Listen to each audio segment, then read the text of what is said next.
النور يهدي الحائرين ضياء وفي الحشر ظل المرسلين لواء.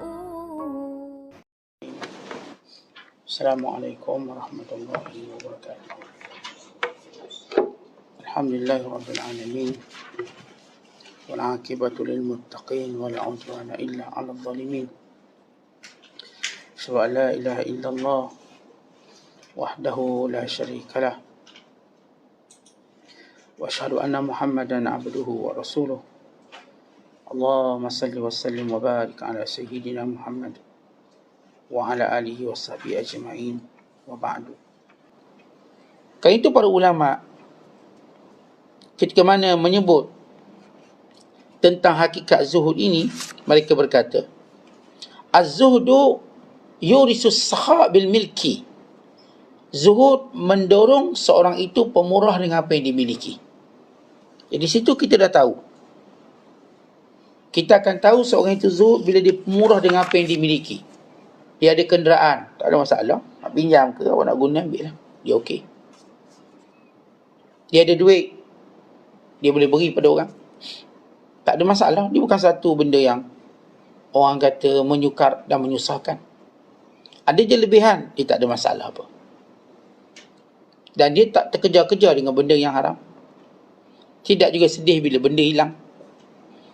Tidak terdesak mendapat dunia sehingga meninggalkan perintah. Apatah lagi melakukan larangan. Maka orang ini ada watak-watak zuhud. Sebab itu bila kita cerita tentang ahli zuhud melihat dunia, perempuan tua, perempuan yang cuma cantik luarannya, gambarannya menakutkan, hakikat menakutkan, lalu kita berhati-hati. Tapi orang-orang yang lalai, mereka melihat dunia bagaikan pengantin baru. Oh, seronok pengantin baru. Akhirnya mereka terpedaya dan dibunuh. Dibunuh oleh dunia. Menyesal akhirat kelak. Maka ini apa yang disebut oleh Syekh Abdul Qadir, bagaimana seorang tadi perlu memahami zuhud dengan makna sebenar, supaya dia dapat melakukan ibadat macam sahabat buat. Akhirnya puasa dia macam puasa sahabat. Zakat dia macam zakat para sahabat. Haji dia macam haji sahabat. Yang ini para sahabat, para salafus salih. Sebab mereka pertama-tama ada zuhud. Kan itu para ulama menyatakan bahawa zuhud itu bila mereka kategorikan kepada tiga. Ini tiga peringkat maratib zuhud. Yang pertama, zuhud orang awam. Orang mukmin meninggalkan apa sahaja yang haram. Tarkul haram. Kalau kita, tuan-tuan, berjaya tinggal yang haram, kita zuhud. Rasuah kita tinggal, yang menipu kita tinggal. Kerana haram. Benda-benda yang syubhah kita tinggal. Walaupun ni menjana income besar. Ada seorang hamba Allah, dia punya sebulanan dia 60,000. Gaji dia 60,000. Saya pergi ke rumah dia. Tapi bila dia tahu muamalah yang dibuat itu haram, ada sumber riba, ditinggalkan. Tu ditinggalkan. Dia tak nak terlibat. Walau dia dapat sebulan 60,000. Dia tunjuk ni, bil. Ni saya dapat bulan-bulan. Dia tengok, oh banyak 60,000. Dan 60,000 sebulan ni bukan sikit. Banyak sebulan. Dah dapat baca ni kalau setahun 720,000. Siapa tolak jumlah itu? Kalau orang tu tidak ada zuhud. Bila ni tunjuk risik-risik keuntungan dia. Tapi dia kata, saya baca, saya dengar fatwa ulama kata muamalah ini syubhah dan haram. Maka saya tinggalkan. Ada seorang hamba Allah, dia dapat insurans 200,000. Dia telefon saya. Ni insurans daripada Great Eastern, ribawi, yang haram. Cara yang haram. Dia ambil. Maka dia tanya apa hukum? Saya kata haram, tak boleh ambil. Insurans yang haram, maka tak boleh ambil. Tuan dia terus duit tadi didermakan semua. Walau dia juga memerlukan. Bukan tak nak 200,000, tuan-tuan. Ada setengah orang kelak mata. Agama dah sangkut tepi. Tapi ini orang-orang yang kita kenali zuhud, yang sanggup tinggalkan yang haram walaupun ada keuntungan. Bukan sikit. Yang sanggup tinggalkan mungkin juta, projek juta-juta. Kenapa? Adanya syubhat di sini. Saya tak nak ni ada syubhat ni ada rasuah, tak apalah, saya tak nak. Bagi orang lain pun tak apa, saya tak nak. Saya takut. Ini antara zuhud orang awam. Ini dah hebat. Tak tahu orang dapat benda ni pun dah hebat di sisi Allah Ta'ala. Yang kedua, dipanggil zuhud orang khawas. Ini orang yang atas sikit, khawas. Iaitu mereka meninggalkan apa sahaja yang menjadi lebihan yang halal. Yang halal yang lebih itu mereka tinggalkan. Supaya masa-masa mereka bersama dengan Allah banyak. Ini halal tapi saya tak naklah sebab masa saya dengan Allah. Saya perlu ambil kira juga. Masa saya dengan keluarga saya kena ambil kira juga. Itulah kalau nak kerja, kalau boleh nak kerja macam 7-Eleven, 24 jam. Tapi kita kan ada isteri, ada anak. Kita kan ada tanggungjawab kaum kerabat, silaturahim. Kalau nak kerja, kalau fikir nak kerja tak nak cuti, tak boleh. Sebab kita ada hak-hak lain yang perlu kita penuhi. Bukan kita hidup cuma nak kerja, nak duit. Kita nak keluarga. Sehingga ada seorang jutawan dunia. Bayangkan dia ada duit lebih kurang 400 juta dolar USD. Bilion lah duit Malaysia. Dia melalui proses naik turun bisnes. Last kali orang tanya interview dia. Dia kata, saya tak nak lagi kaya. Saya tak nak. Saya nak family saya. Saya nak keluarga saya. Saya nak isteri saya nak anak saya. Itu yang paling berharga bagi saya. Bagi saya, family saya lah kekayaan. Tak, dia dah sedar, sibuk kerja. Tak ada masa dengan isteri dan anak-anak. Kan itu bila orang-orang khawas ni ditinggalkan lebihan sebab adanya tuntutan lain. Ya, kalau ikut nak kerja tuan-tuan, daripada celak mata sampai pejam mata. Tapi kita kan ada tuntutan lain. Kita ada tuntutan kejiranan. Kadang-kadang jiran kita nak buat gotong royong. Tak boleh kerja ni. Mana tuntutan kejiranan? Kadang-kadang kita ada tuntutan persahabatan. Tak boleh Ustaz, saya kena kerja je. Tak boleh cuti. Kita ada tuntutan persahabatan. Inilah yang nak solat jenazah kita ni. Inilah nak doakan kita. Kalau kita buat kepala pengak kita seorang-seorang, akhir orang pun tak nak. Saya pun kalau dia mati, saya tak nak ambil cuti lah. Dia pun sibuk dulu. Buat apa saya beri masa pada dia? Sebab kita kena tahu, tuan-tuan sekalian, dalam pencarian dunia, ada hak orang lain yang kita perlu beri.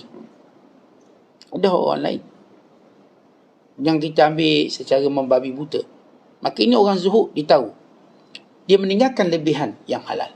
Kenapa? Kerana ada tuntutan-tuntutan yang lain. Dia mesti ada tuntutan lain. Takkanlah sampai isi ajak jalan tak boleh, abang kerja. Jalan tak boleh. Tak boleh.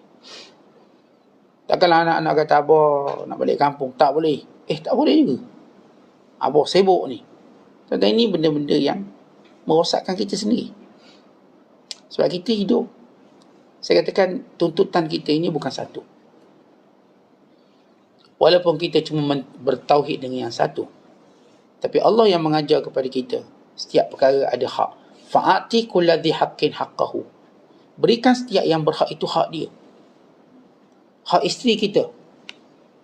Hak untuk tidur bersama. Itu hak yang kita kena berikan. Jangan kita tidur bawah katil pula. Itu hak. Untuk dia rasa aman. Dia rasa tenang. Dia tahu dia ada suami. Hak anak-anak juga begitu. Dia tahu dia ada ayah yang boleh dia bermanja, yang boleh dia bercakap, mengadu masalah. Maka ini zuhud orang khawas. Yang ketiga dia panggil zuhud arifin. Zuhud arifin meninggalkan apa sahaja yang menyibukkan dia dari ingat Allah. Ini kalau boleh menyibukkan dia daripada ingat Allah, tak mungkin dia akan ambil. Sebab tu dia dalam jadual dia dengan orang, jadual dia dengan ibadat dia dengan Allah. Awak nak jumpa saya lepas solat zuhur, boleh? Lepas solat asar, lepas solat duha, lepas kuliah. Dia punya jadual, dia akan ikat dengan ketaatannya pada Allah. Maka jangan awak kacau waktu saya nak buat benda akhirat. Ajak saya minum masa saya kuliah, saya tak nak. Ini masih saya ingat Allah. Awak ajak saya masa zuhur, masa asar, saya tak nak. Ini masa ingat Allah. Jadi orang-orang arifin, dia akan meninggalkan apa sahaja melalaikan dia dari Allah. Sama ada yang wajibnya atau yang sunat dia. Hatta kalangan mereka, ada seorang ulama, dia ni rajin membaca, rajin menulis, rajin ibadat, sibuk.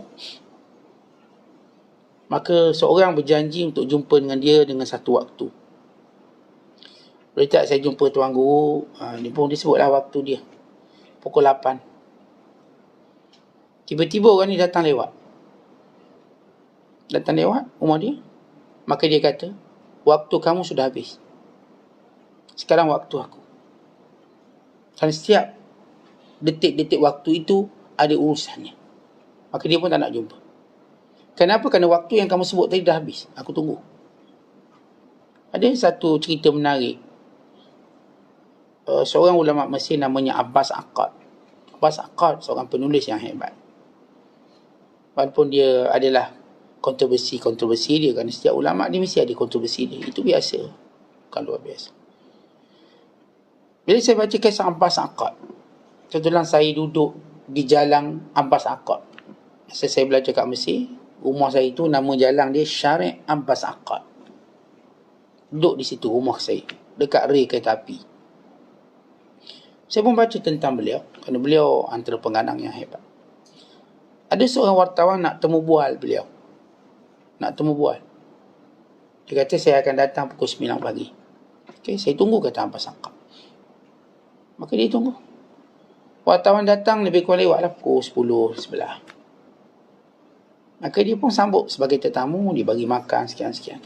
Lalu kata wartawan, saya nak interview awak. Kata Abbas Aqad, waktu interview dah habis. Saya sekarang menyambut awak sebagai tetamu, bukan sebagai orang yang akan interview saya. Sebab awak sini menyalahi waktu awak. Dia punya disiplin waktu, dia tak nak interview. Saya cuma sambut awak sebagai tetamu kerana awak datang. Bagi tuntutan orang beriman, sambut tetamu. Tapi untuk interview tak, itu dah habis masa. Ya, wartawan tu dapat satu ilmu yang agak keras untuk dia belajar. Ya, waktu. Dan kita, bila orang tidak tahu nilai waktu, kita tahu dia bukanlah ahli ibadat. Dia merupakan ahli lara. Dia lara. Kerana setiap ahli ibadat, dia begitu pancur. Cukup Allah ajar dia. Inna salata kanat alal mu'minina kitaban mawquta. Sembahyang itu telah ditetapkan waktunya di sisi Allah. Sebab itu kita diajar masuk je waktu azan. Boleh tak kita nak azan lewat sikit? Tak boleh. Masuk azan. Umat Islam lah umat yang paling diajar pancur. Masuk bulan Ramadan, puasa. Ni satu Ramadan. Saya nak puasa 3 Ramadan boleh? Tak boleh, mula awal Ramadan. Kalau buat 3, dosa besar. Masuk saja waktu haji, pergi haji. Saya nak buat haji sekarang boleh? Sekarang tak boleh lah, bukan waktu dia. Waktunya bermula daripada Syawal. Okey, pergi haji. Syawal. Sampailah Zulqa'dah, Zulhijjah. Sehingga 10 Zulhijjah. Ini waktu kita boleh niat haji. Dalam semua ibadat Islam ni, dia ada waktu untuk ajar kita pancur, ketepatan. Maka zuhud orang arif ini, apa saya menyibukkan dia daripada ingat Allah, dia akan tolak. Maka ini bagaimana cara mereka memandang zuhud.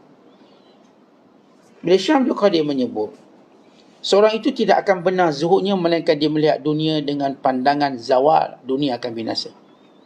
Ini disebut dalam definisi ulama tentang makna zuhud, iaitu an-nazar ila dunia bi'aini zawal, melihat dunia bahawa ianya akan binasa, ianya akan hancur. Bahkan bila kita menyebut tentang hakikat zuhud yang dilakukan oleh para sahabat dulu, apakah sahabat dulu tak kaya? Kaya. Taulah kita, zuhud tu bukanlah tinggalkan kekayaan. Adakah sahabat dulu tak kahwin? Kahwin. Sebagai mereka kahwin ramai. Mungkin mereka kahwin lebih pada 4 kali. Bukan maksud saya ada lebih 4 isteri. Kahwin. Di dalam hidup mereka mungkin ada cerai, kahwin. Apakah di kalangan mereka tak ada yang ada rumah besar? Ada yang rumah besar. Baju cantik.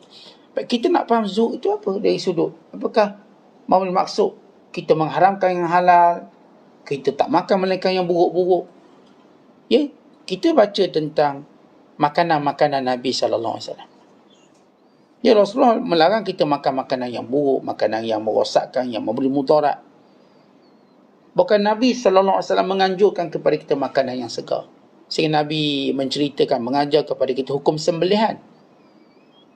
Bila sebut sembelihan berarti daging yang segar.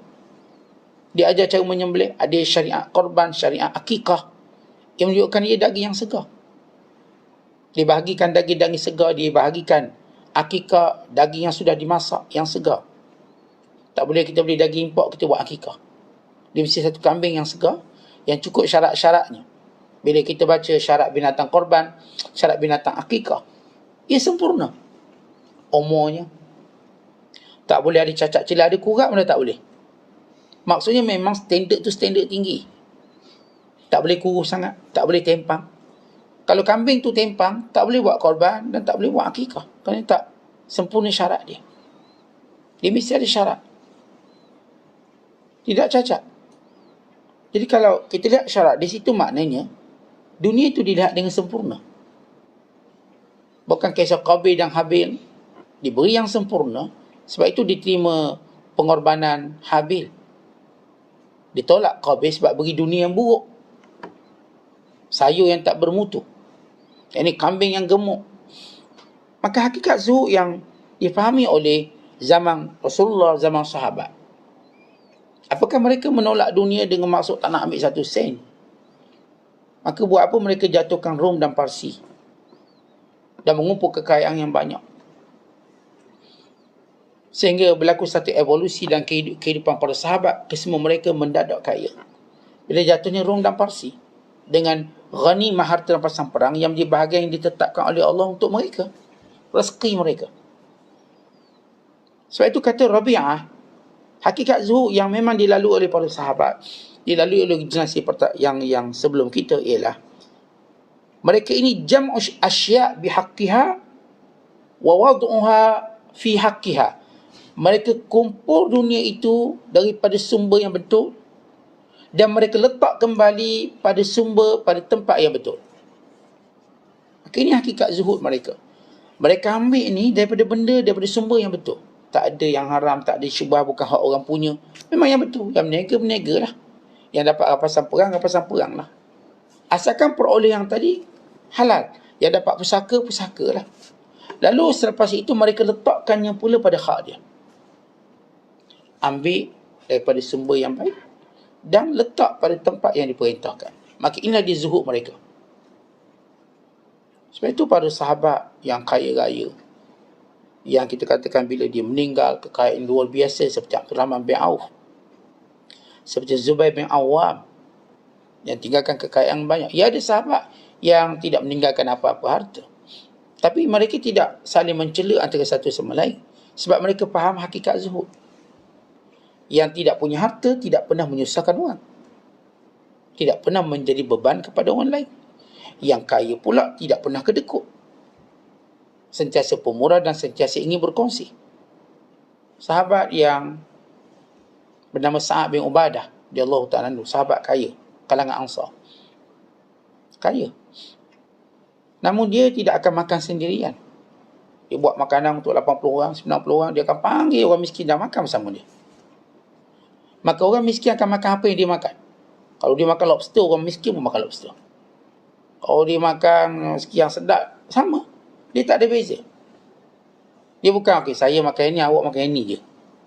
Sebab awak miskin, saya bagi ini, letak dalam tempurung. Saya dalam bekas sekian-sekian. Tidak.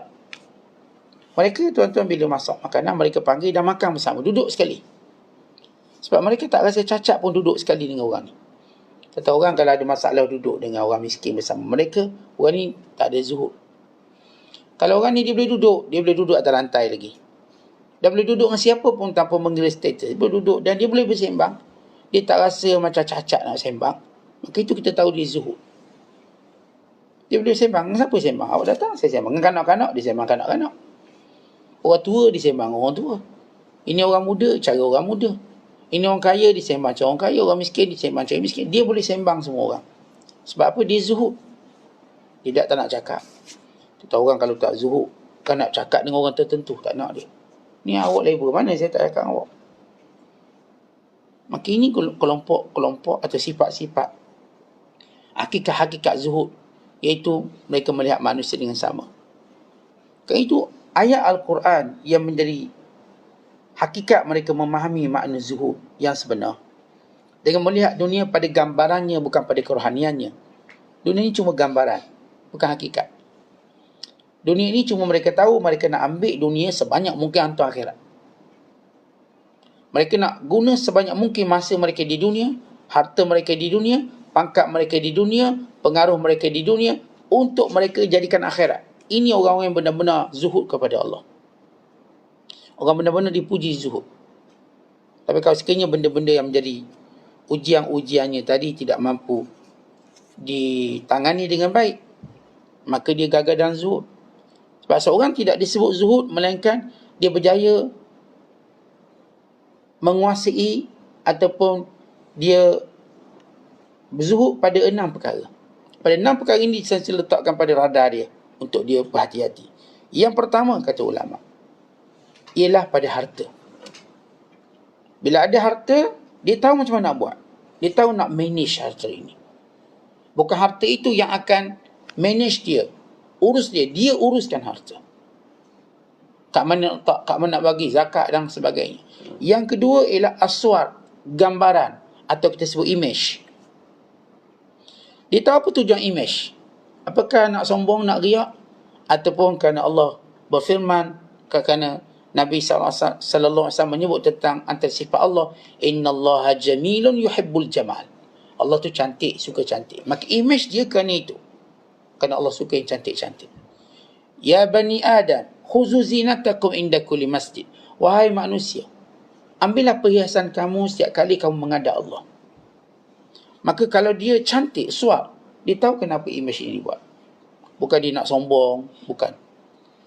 Nabi SAW memakai pakaian yang dilihat oleh sahabat lebih cantik daripada bulan purnama.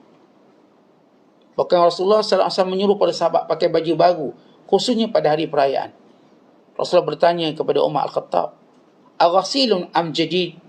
Wahai Umar, pakaian kamu ni basuh ke baru? Lalu kata Umar, basuh, tak ada yang baru. Nabi kata pakai yang baru. Disunatkan kita untuk hari raya khususnya ialah memakai pakaian baru. Pakaian tak pernah kita pakai.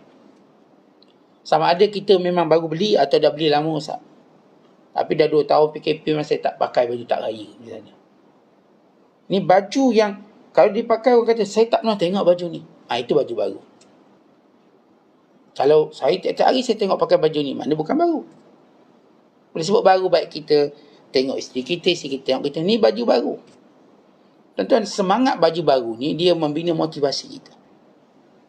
Sesuai dengan semangat hari raya itu sendiri. Kita pun jadi seronok nak jumpa orang sebab pakai yang baru. Seronok. Sebab tu dalam rawatan psikologi kita, kalau orang dia ni payah nak jumpa orang, tak semangat nak jumpa orang, untuk kita bina ukhuwah, untuk kita bina silaturahim, antara caranya beri dia baju baru. Dia pun suka nak jumpa orang. Kadang-kadang anak-anak kita nak jalan payah ni, bini kita nak jalan payah, ayah ajak paksa ni nak jalan ni, macam mana nak suruh bagi dia baju baru? Oh, suka dia, terus dia nak berjalan. Kalau boleh tak naik kereta, bang, kita jalan dia, terus jalan. Mau ni 100 km tak apalah jalan. Ni baju baru punya semangat. Anak-anak kita pakai baju baru, dia pun semangat. Kita pun, tuan-tuan nak keluar, tuan-tuan pakai baju baru, dia punya semangat lain. Tapi kita tahu image itu untuk apa. Kalau saya ada image saya keluar dengan image, saya tahu sebab apa. Kerana perintah Allah, ataupun kerana orang tu nak sombong. Ini bahaya dah kalau keluar sombong, riaan. Kalau dia sekadar gembira dengan image yang cantik, dia suka. Dan dia suka puji cantik dengan bukan niat untuk riak. Biasa, puji memuji ni benda biasa. Lawa baju cantik, dia pun senyum je lah. Alhamdulillah, duit lebih. Duit saya lebih, saya pun dapat beli. Dia tak adalah riak dia, baju awak tak lawa, baju saya lawa. Kalau dia menghina baru tak boleh. Seorang gembira dengan pakaian dia, kalau orang puji pakaian dia, digembira, itu tak ada masalah apa-apa. Itu fitrah. Kalau orang puji kita jam, lawa jam baru, kita bersenyum, sukalah kita. Esok pakai lagi, biar orang tanya lagi, jam baru ke? Dah lama-lama tak pakai jam pun, lama dah jam yang awak pakai, tak tukar jam baru. Ini suar kita panggil. Yang ketiga ialah riasah. iaitu jawatan. Dia bila dapat jawatan, dia tahu manage jawatan. Kita tahu dia orang Zuhud. Ini baru jadi ketua kampung, tak kenal kita dah. Ketua kampung. Baru jadi pembantu ketua kampung. Wah, dia punya sibuk lain macam. Mesej tak balas lah. Tetapi bila orang ni kita nak tahu dia bertanggungjawab dengan kepimpinan dia, makin ditinggi jawatannya, makin dia mampu jumpa semua orang. Ini aneh. Jawatan dia tinggi, dia dah tak boleh jumpa orang. Sedangkan jawatan dia tu untuk uruskan orang. Kita kalau sebut pemimpin-pemimpin politik ni tuan-tuan, dia jawatan dia tu dilantik oleh orang untuk dia kembali jumpa orang. Yang anehnya, sebelum dapat jawatan dia boleh jumpa semua orang. Dia pesanan semua, kedai kopi, lorong-lorong, celot semua. Yang duduk dalam lubang tanah pun dia ulur tangan juga salam. Tapi dia naik YB, dia tak jumpa orang. Dia tak jumpa, kita pun tak jumpa dia. Kenapa siapa sibuk macam tu? Kita dah tahu dia telah ditawan oleh jawatan. Sebab tu kalau kita baca kisah, baik Rasulullah SAW yang mendapat jawatan, yang Allah beri jawatan, baik Awaq, Umar dan semua mereka boleh bertemu dengan orang Islam 5 kali sehari. Sebab mereka menjadi imam solat 5 kali sehari. Siapa pun nak jumpa mereka, silakan ke masjid, mereka jumpa. Ni kita tak tahu kita nak jumpa kat mana. Pejabat dia pun kita tak jumpa. Habis kat mana boleh jumpa dia? Tak tahu nak jumpa kat mana. Kat pejabat tempat dia kerja tak jumpa. Kat rumah dia pun kita tak boleh jumpa. Kat mana kita nak jumpa ni? Kat masjid jangan harap lagi. Lagi tak boleh jumpa. Kat mana kita nak jumpa ni? Kita pun tak tahu nak jumpa kat mana. Dan kita dah tahu orang ni memang dia telah terperangkat dengan jawatan. Kita kenal orang yang zuhud. Bila dapat jawatan, maka dia akan bertemu dengan seramai mungkin orang. Sebab Allah dah mudahkan dia, kereta dia orang driver. Semua orang susung, lagilah mudah dia nak jumpa orang. Semua di kemudahan dia ada. Tak ada masalah apa-apa pun. Kalau kita sekarang macam ada masalah. Ni dah bagi pembantu rumah 2 orang, rumah besar ni, kemudahan-kemudahan orang ada kuasa. Tapi sayang dia tak gunakan benda itu untuk dia bertemu dengan orang bawahan dia. Dan yang keempat, kata ulama, ialah manusia. Bila dia ada, kita sebut followers ke, dia ada kawan-kawan ke, dia ada kelab, dia tahu nak manage semua ni. Manusia-manusia yang bersama dengan dia, dia tahu. Jangan sampai manusia ini puji membunuh dia. Jangan sampai manusia ini mudah-mudah boleh mengampu dia, lalu dia tertipu. Dia tahu masa dengan manusia banyak mana, nak cakap dengan mereka apa dia, amal ma'rufnya bagaimana. Dan yang kelima, dirinya sendiri. Datang wujud, datang sombong, datang riak, dia tahu nak lawan. Maka ini orang zuhud. Dan yang keenam, kata ulama, wa kullu ma dunallah, apa sahaja yang selain Allah. Tak kira lah. Misalnya kalau contoh yang keenam ni ulama sebut secara umum. Wa kullu ma dunallah, apa sahaja selain Allah. Dia tahu uruskannya. Umpama orang ni kan dia suka ternak binatang, suka ada binatang peliharaan, bela kucing, bela anak kat rumah. Ini semua pun dia tahu supaya tidak menjejaskan zuhud dia. Yang ada kebun misalnya, bagian pertanian, yang ada pekerjaan itu, pekerjaan ini, dia mampu uruskan dengan baik. Sehingga Allah muliakan dia dengan pekerjaan tadi. Dan ini 6 perkara yang perlu dikawal dan dikawal oleh orang-orang yang zuhud. Maka hakikat zuhud, kita nak faham betul-betul supaya kita dapat berjalan macam para sahabat berjalan. Supaya kita dapat beribadat macam para sahabat beribadat. Sahabat orang paling mulia sekali. Dan kita tahu tak ada orang lebih mulia pada sahabat di kalangan yang dekat dengan Nabi SAW. Tak ada. Walaupun dia wali besar pun, sahabat paling hebat. Mereka lah wali-wali Allah. Ya, para wali mereka mengikut para sahabat. Maka kita, bagaimana Allah Ta'ala, kita dah tak ada sahabat. Tapi Allah tinggalkan kepada kita orang-orang soleh dan para wali. Dan kenapa mereka hebat dan mulia? Kerana mereka menjadikan golongan ini sebagai contoh. Dan kita ingin mencontohi mereka. Kita tak boleh terus nak lompat, nak faham cara hidup sahabat. Sebab maklumat kita tentang mereka terhad. Lalu kita menggunakan para ulama kita, orang soleh kita, para wali kita, yang mengenali mereka dengan sebenar. Lalu kita nak bina zuhud, yang saya katakan zuhud yang sebenar. Bukan zuhud mengharamkan yang halal, bukan zuhud dengan makna tinggal dunia. Sedangkan kalau kita tinggal dunia, mana peluang buat ibadat? Kalau kita tinggal dunia, saya tak nak duit, tak nak kerja, mana peluang ibadat kamu? Dan kat ibadat semua menuntut dunia yang kita ada. Dengan kuasa kita boleh buat ibadat. Dengan harta kita boleh buat ibadat. Dengan kerana pengaruh kita boleh buat ibadat. Tapi kalau kita tak nak belaka, saya nak duduk anggur, maknanya kamu dah tutup semua pintu ibadat. Kita nak ambil dunia, tapi dunia ini membuka pintu akhirat kita. Kita bukan nak dunia untuk tutup pintu akhirat. Ada orang ambil dunia untuk tutup pintu akhirat, rugi. Kita nak ambil dunia untuk buka pintu akhirat. Lalu kita memasukkannya semua pada alam akhirat. Lelah untung orang ni. Zahaba ahlul duthur bil ujur. Orang kaya membawa pahala yang banyak. Sebab itu dalam makna, dalam definisi zuhud juga, ialah orang zuhud itu bila mendapat sesuatu pemberian, dia bersyukur. Bila dia berada dalam kefakiran, dia bersabar. Maka itu orang zuhud. Saya memanglah nak harta untuk buat kebaikan. Namun kalau Allah uji saya miskin, saya pun tak takut. Saya tenang. Saya akan zuhud dengan kemiskinan dan sabar dengannya. Kalau saya kaya, saya akan bersyukur dengannya dan berzuhud padanya. Maka ini yang disebut dalam ayat Al-Quran bila Allah Ta'ala sebut. Dan suratul Hadid ayat 23.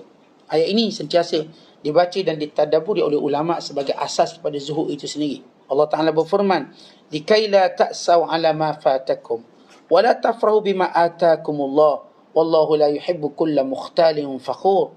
Kata Allah, supaya kamu tidak bersedih apa yang hilang. Dan kamu juga tidak gembira dengan apa yang Allah berikan. Dan Allah tidak suka kepada orang yang sombong dan orang yang takabur. Kita tuan-tuan, kalaulah dunia ini ada yang hilang, kita tak sedih. Kita redha. Kerana redha itu juga adalah asas pada zuhud. Sebagaimana kata Fudail bin Iyad. Asluz zuhdi ar-ridha anillah. Asas kepada usul kepada zuhud, redha dengan apa pun yang Allah kenakan pada kita. Bila Allah sebut dalam surah Hadid tadi, supaya kita tak sedih apa yang hilang dan tidak gembira apa yang datang. Maksud gembira apa yang datang, jangan gembira sangat sampai orang lain kecil hati tengok. Cara kita raih kegembiraan orang lain kecil hati. Oh, gembira sangat dapat 5-0.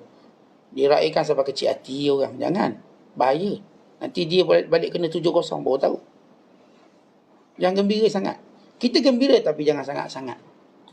Oh, jangan sampai perlinya lain macam pula. Lah kita gurau sikit-sikit tak apalah. Tapi jangan sampai dalam hati kita dengan niat menghina. Allah tak suka orang yang terlalu gembira. Bila Allah sebut wala tafrah, perkataan farihin dalam ayat yang lain Allah sebut dalam suratul Qasas, innallaha la yuhibbul farihin. Allah tak suka orang gembira. Tak suka. Apa maksud farihin? Farihin ni tuan-tuan, gembira dengan menghina orang lain.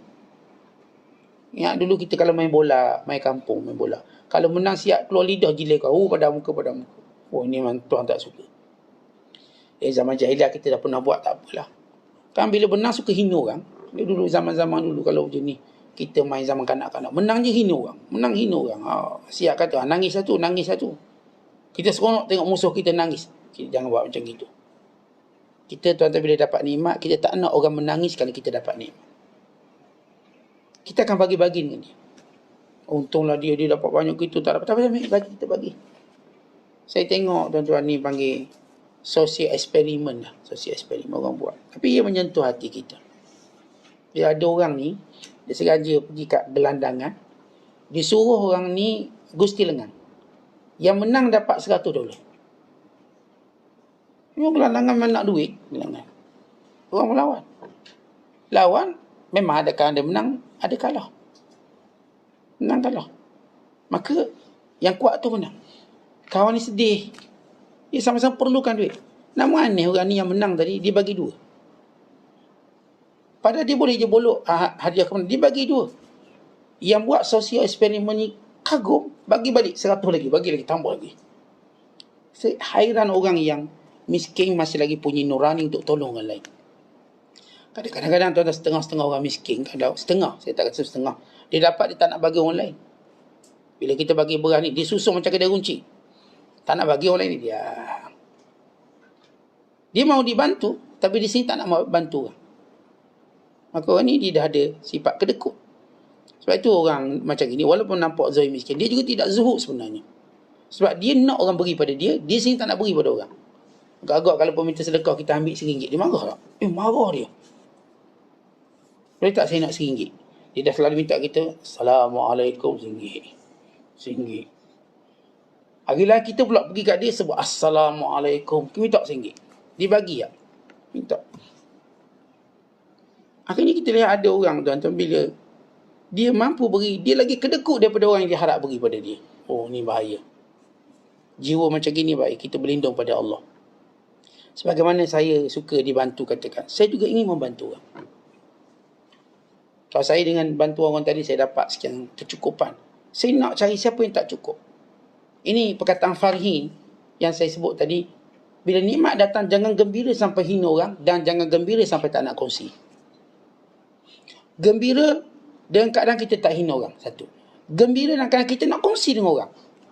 Saya ni tuan-tuan, bila dapat kereta baru, saya seronok. Saya nak berkongsi dengan kawan saya, jom kita naik sekali. Gembira. Kerana orang ni ternyata ada zuhud dalam diri dia. Sebab dia tak nak orang tengok dia seolah-olah dia kaya dapat beli, kita tak. Lalu orang ni, boleh, awak pun boleh. Kita sama-sama menikmati. Tak ada beza ni, cuma saya beli, awak boleh guna. Tak ada beza. Yang penting boleh guna belaka.